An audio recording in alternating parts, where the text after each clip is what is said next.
Assalamualaikum warahmatullahi wabarakatuh. Hai, halo, apa kabar anak-anak kelas 4 Multazam, Musdalifah dan Raudoh? Ya, semoga kita semua dalam keadaan sehat walafiat. Oke, hari ini senang sekali bertemu kembali dengan Ibu Ai dalam pelajaran tematik. Oke, hari ini kita belajar IPS. Materi kita hari ini yaitu pemanfaatan sumber daya alam. Kelas 4, tema 2. Oke, pemanfaatan sumber daya alam. Indonesia memiliki sumber daya alam yang berlimpah. Disebut sumber daya alam karena berasal dari alam. Oke. Penduduk Indonesia dapat menikmati sumber daya alam tersebut untuk memenuhi kebutuhannya. Sumber daya alam dibagi menjadi dua, yaitu sumber daya alam yang dapat diperbarui dan sumber daya alam yang tidak dapat diperbarui. Apa sih? Oke, ayo kita bahas bersama. Yang pertama, sumber daya alam yang dapat diperbarui, yaitu sumber daya alam yang terus tersedia dengan berlimpah dan dapat kita kelola untuk diperbanyak jumlahnya.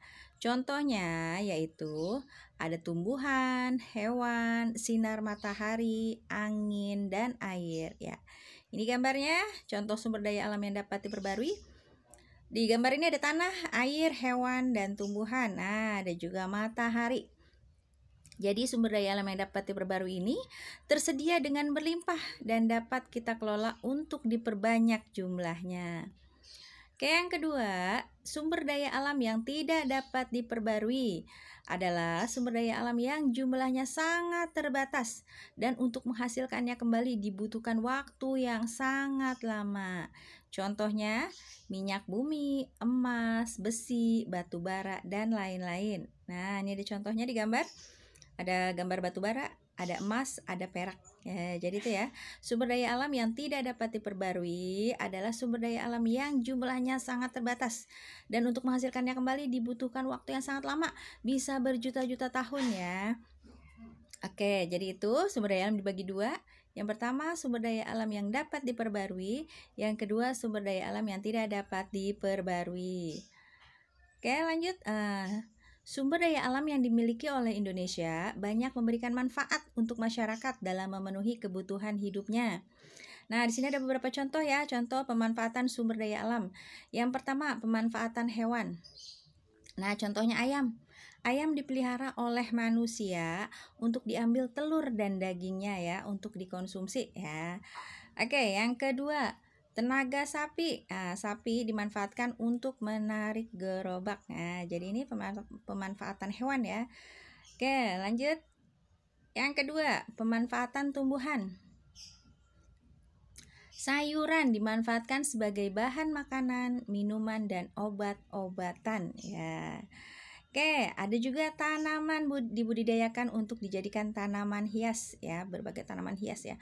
Oke, selanjutnya untuk tumbuhan itu ada pohon ya, batangnya itu dimanfaatkan untuk bahan bangunan, pembuatan perahu, pembuatan kertas, dan lain-lain. Nah, ini ada pemanfaatan tumbuhan ya, ada sayuran, ada tanaman hias, ada juga batang pohon ya. Oke, pemanfaatan sumber daya alam yang selanjutnya yaitu pemanfaatan batu bara. Batu bara ini termasuk sumber daya alam yang tidak dapat diperbarui.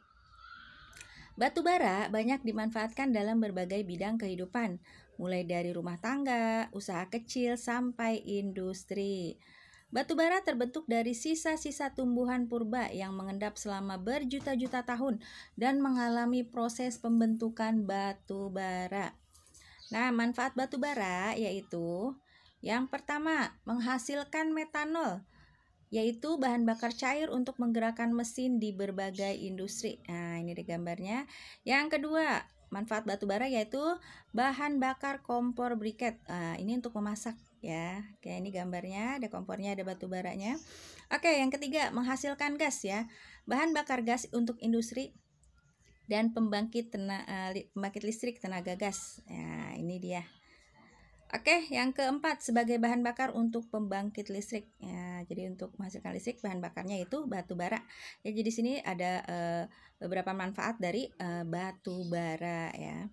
Jadi itu contoh pemanfaatan sumber daya alam tadi, hewan, ada hewan, pemanfaatan hewan, pemanfaatan tumbuhan, dan pemanfaatan batu bara. Selain dimanfaatkan untuk memenuhi kebutuhan hidup sehari-hari, ada juga sumber daya alam yang dimanfaatkan untuk membantu kegiatan manusia. Yang pertama, misalnya kegiatan pertanian, yaitu menanam padi. Nah, sumber daya alam yang diperlukan yaitu yang pertama matahari. Nah, gunanya untuk apa? Untuk membantu pertumbuhan tanaman padi, yaitu pembuatan proses fotosintesis. Ya. Oke, yang kedua sumber daya alamnya yang diperlukan air. Air untuk apa? Untuk mengairi lahan pertanian. Oke, yang ketiga ada tanah. Tanah itu untuk media tanam ya, untuk menanam padinya. Oke. Selanjutnya kerbau. Kerbau itu untuk membantu petani membajak sawah. Oke. Oke, untuk kegiatan selanjutnya misalnya untuk pembuatan ikan asin. Sumber daya alam yang diperlukan yaitu misalnya panas matahari. Untuk apa? Untuk mengeringkan ikan asinnya. Oke. Yang kedua garam untuk mengawetkan ikan asin. Yang ketiga yaitu kayu. Kayunya untuk apa? Untuk anyaman ya, tempat pengeringan ikan asinnya. Oke. Jadi itu manfaat sumber daya alam yang dibutuhkan dalam membantu kegiatan manusia. Oke, demikian materi kita pada hari ini. Mudah-mudahan dapat dipahami. Ibu akhiri, wassalamualaikum warahmatullahi wabarakatuh.